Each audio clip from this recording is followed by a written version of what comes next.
Salut tout le monde, aujourd'hui on parle d'une série allemande, Le Clown. Donc avant les anecdotes, l'histoire. Maximilian Zander, surnommé Max, joué par Sven Martinek, il jure sur la tombe de ses parents disparus tragiquement de lutter toute sa vie contre le crime et le terrorisme. Il devient un des meilleurs agents d'un groupe d'intervention, le WIPA.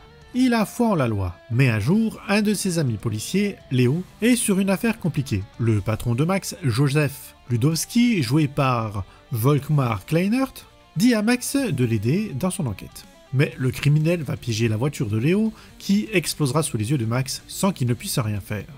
Il se fait alors passer pour mort et devient Max Hecker, justicier hors la loi. Il cache son visage avec un masque de clown, masque qu'il a trouvé dans une caravane abandonnée.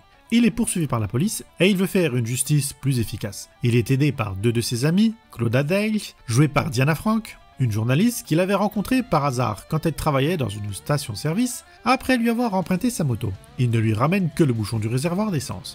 Elle va l'aider activement dans sa lutte et développera des sentiments pour lui, mais mettra des années à lui avouer.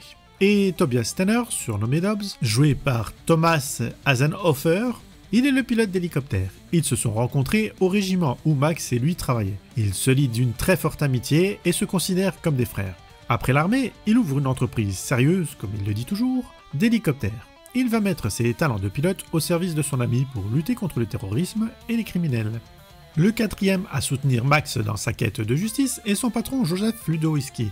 Il était le chef d'un groupe d'intervention de la police où Max et Dobbs travaillent. C'est lui qui va aider Max à se faire passer pour mort, et c'est aussi lui qui va l'aiguiller sur les terroristes et criminels à arrêter.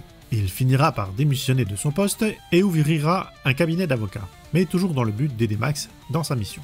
Max et Dobbs le considèrent un peu comme leur père. À partir de là, je vais spoil l'histoire. Si vous voulez pas entendre, allez au timecode indiqué. Je le fais car beaucoup ne connaissent pas la fin, qui est dans le film de 2005. Il existe en français, mais il n'est pas disponible en DVD. Ludowski, après 2 ans à aider le clown, se fait tuer par un mercenaire que Max croyait avoir mis hors d'état de nuire. Ludowski, avant de rendre son dernier souffle, donne une clé à Max et lui dit que c'était sa dernière mission. Max va le venger, mais il est atteint par sa disparition.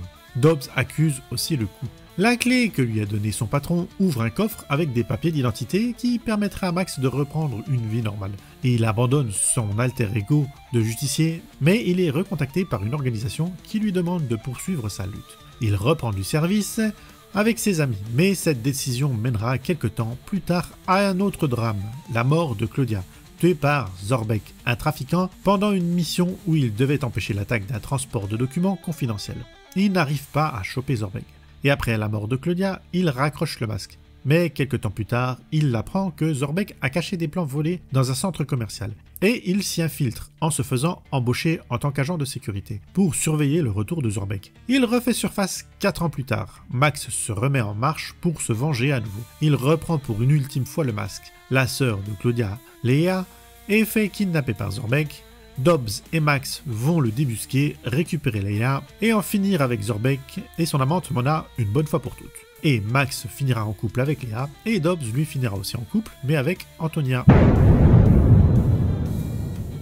Les films et séries ont été créés par Hermann Johann et Claude Guény. L'aventure du clown a d'abord commencé dans 2 téléfilms produits par Action Concept. Vengeance masquée et Ennemi de toujours, diffusés sur la chaîne allemande RTL le 3 novembre 1996 et le 21 avril 1998. Le premier téléfilm a bien cartonné et a été suivi par plus de 10 millions de téléspectateurs. Au vu des audiences, ils en ont fait un deuxième qui servira de pilote à la série, sous la direction d'Hermann Johann, qui coordonnait aussi les cascades de la série. Sven Martinek et Thomas Hasenhofer ont fait un bon nombre des cascades eux-mêmes. Et celle qui fera le plus peur à Sven est de s'être accroché sous un hélicoptère. Il a dit en interview que c'était à refaire, il ne le referait pas. Les téléfilms et la série ont été filmés dans la région de Düsseldorf et de Cologne. Et beaucoup plus à Cologne qu'à Düsseldorf, là où est censé se passer l'action de la série. On peut voir à plusieurs reprises la cathédrale de Cologne en arrière-plan. Et on voit aussi la tour de télévision de Cologne dans la saison 2. Pour la diffusion française, elle est arrivée sur M6, en prime time, le 2 juillet 1999. Elle a rassemblé plus de 2,5 millions de téléspectateurs devant le téléfilm pilote, Ennemi de toujours. De bon taux pour M6. La semaine d'après, commençait la série, montant jusqu'à plus de 3 200 000 téléspectateurs, ce qui est pas mal pour une série allemande. L'acteur Volkmar Kenner voulait arrêter la série avant la fin de la saison 2, mais son personnage n'était pas censé disparaître si tôt. Du coup, les scénaristes ont brodé une histoire sur sa mort et mis en place l'histoire de l'organisation secrète et de nouvelles têtes sont arrivées dans la série. Et pour la mort de Claudia, les fans ont beaucoup gueulé. Ils voulaient qu'elle reste en vie et se mette en couple avec Max, plutôt qu'il se rabatte sur sa sœur, ce qui fait bien plus forcé qu'autre chose. Le pire, c'est que les scénaristes avaient écrit plusieurs fins différentes, mais pour la production, ils ont choisi la meilleure option. Dans les 2 premiers téléfilms, il y aura une connexion faite avec la série Alerte Cobra. Dans Vengeance masquée, Erdogan Atalay reprend son rôle de Sami Gersan et il intervient sur un accident sur l'autoroute. Par contre, ça crée une incohérence car Alerte Cobra se passe à Berlin, pas à Düsseldorf ou Cologne, et c'est pas la même autoroute. Et dans Ennemi de toujours, c'est les 2 acteurs qui font un passage, Erdogan Atalay et Mark Keller. Et la scène dans laquelle on les voit est un recyclage d'une des scènes de cascade d'Alerte Cobra, de l'épisode Les Enfants du Soleil. Dans Alerte Cobra, c'est une Porsche qui fait un saut et la voiture avait raté sa réception. Elle a atterri sur le toit. Donc la scène a été refaite pour qu'elle atterrisse sur ses roues. Et c'est ce que l'on voit dans Alerte Cobra.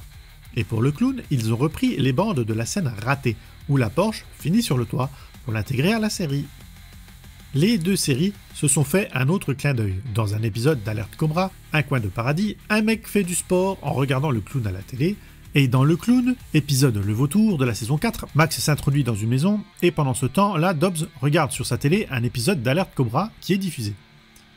Dans l'épisode Opération risquée, Max se retrouve forcé à monter à bord d'un hélicoptère. Eh bien cet appareil est celui utilisé dans la série germano-autrichienne Medicopter de 1998. Ils ont bien essayé de masquer le Medicopter écrit sur l'hélico, mais ils ont laissé 2 lettres visibles, le C et le O qui permettent de l'identifier.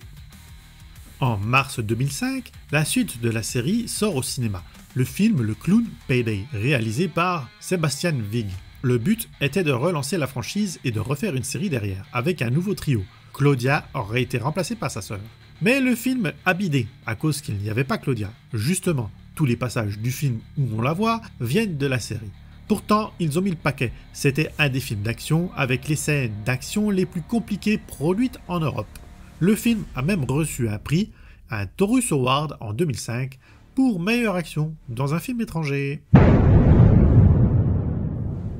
Bon, il n'y a pas spécialement grand chose à dire sur la série, c'est pour ça que je passe directement à la conclusion. La série n'a pas été adaptée sur d'autres médias, BD ou romans. J'ai même pas trouvé de produits dérivés. Après, ils sont noyés dans la masse d'objets de clowns vu le titre générique de la série, ça aide pas pour faire les recherches. Et encore plus vu que je ne parle pas un seul mot d'allemand. On doit la musique de la série à Helmut Zerlett. Elle est disponible en CD, et elle n'a pas vraiment grand chose de spécial, et je crois qu'elle est aussi disponible sur YouTube, je vous mettrai le lien en description si c'est le cas.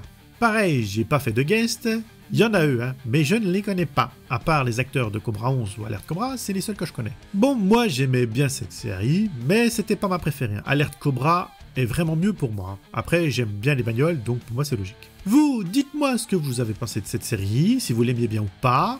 Et n'oubliez pas les trucs de YouTube, les abonnements, les soutiens, les super merci, il y a le Tipeee, les partages et tout le reste. Donc moi je vous dis à une autre vidéo, que j'espère plus longue. Bye bye. Il abandonne son nom, efface son passé. Le masque devient sa voix pour mieux frapper. Un masque et un combat dans un monde éteint. Quand la loi recule, lui se bat avec ses mains. L'ombre danse, les criminels tremblent. Le clown avance et leur empire s'effondre.